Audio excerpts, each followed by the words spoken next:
repede, ce-a fost? Efectiv. Nu mai pot. S-o tăia ceva cu o păpușă albă. Fix de ce am dat noi. Salutare tuturor, astăzi vom face un vlog mai interesant. Vom merge într-un cimitir mai abandonat, unde sunt tot felul de chestii aruncate pe acolo. E așa mai abandonat și da, așteptăm să se întunece un pic și revenim când ajungem. Și să nu uitați să vă abonați și să-mi dați un like dacă vă place ceea ce fac și revenim. Acum am ajuns la cimitir, nu prea se vede nimic că e întuneric rău.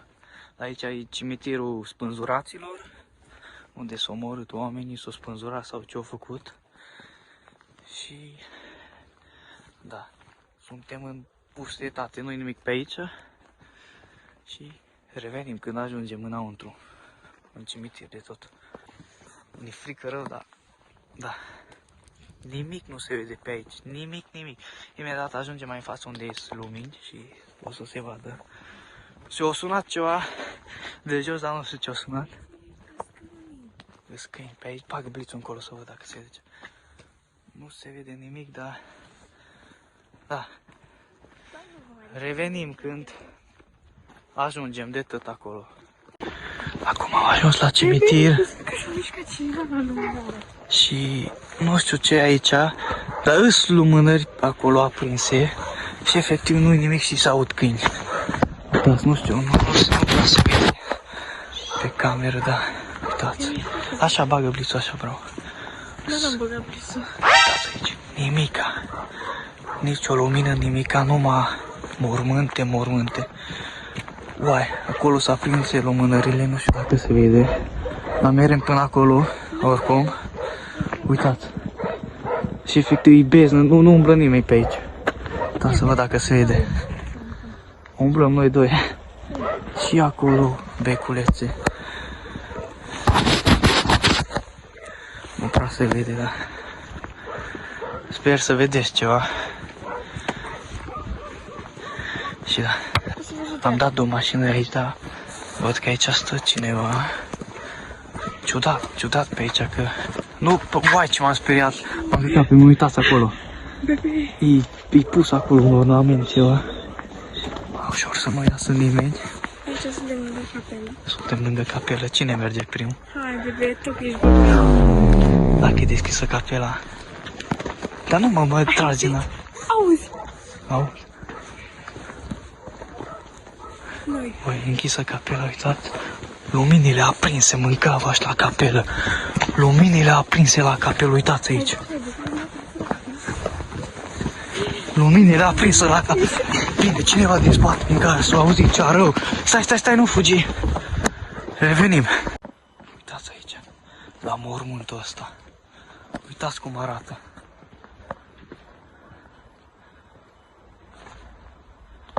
Uitați aici.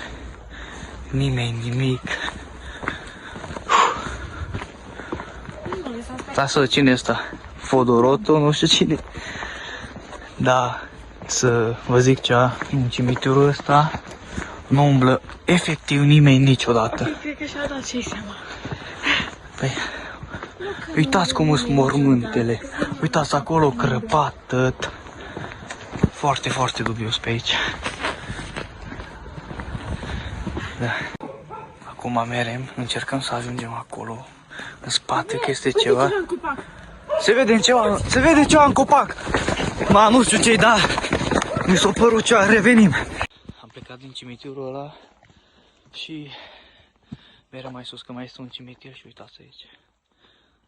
Clădiri abandonate, două, cum este și în spate, dar nu prea se vede.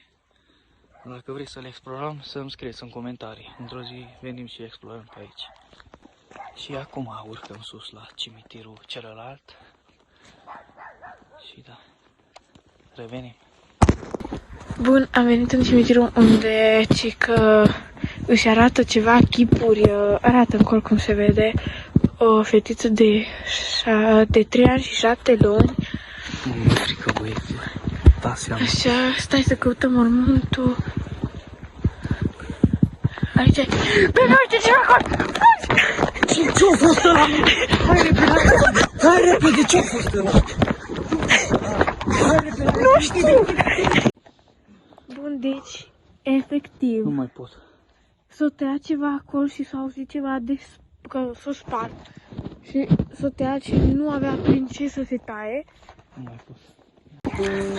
Bun, acum ne îndreptăm spre cimitirul ăla de sus, dacă se poate vedea. Să citim povestea cimitirului și... Da, nu știu, dar așa frică mi-e. Și mi-e frică, dar... Uitați aici. Uitați aici cum se vede efectiv orice. Mamă, ce e acolo, mă, în viața? Nu știu dacă s-a văzut pe cameră. Dar de când am fost sus...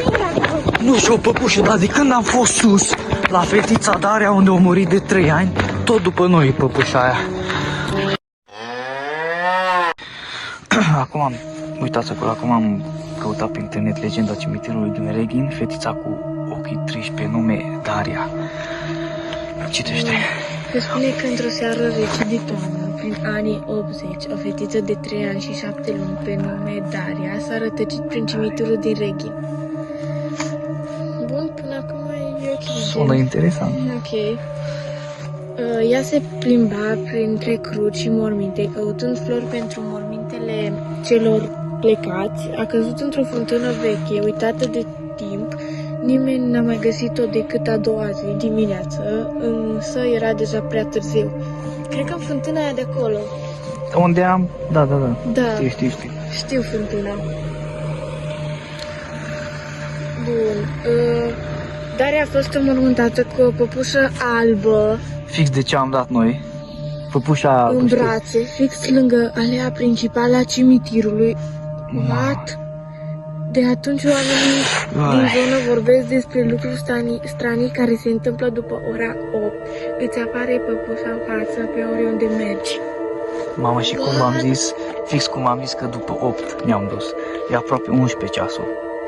Deci, e ceva straniu rău, dar bine că n-am pățit nimic, e că suntem bine și da. No, și cam atât a fost și vlogul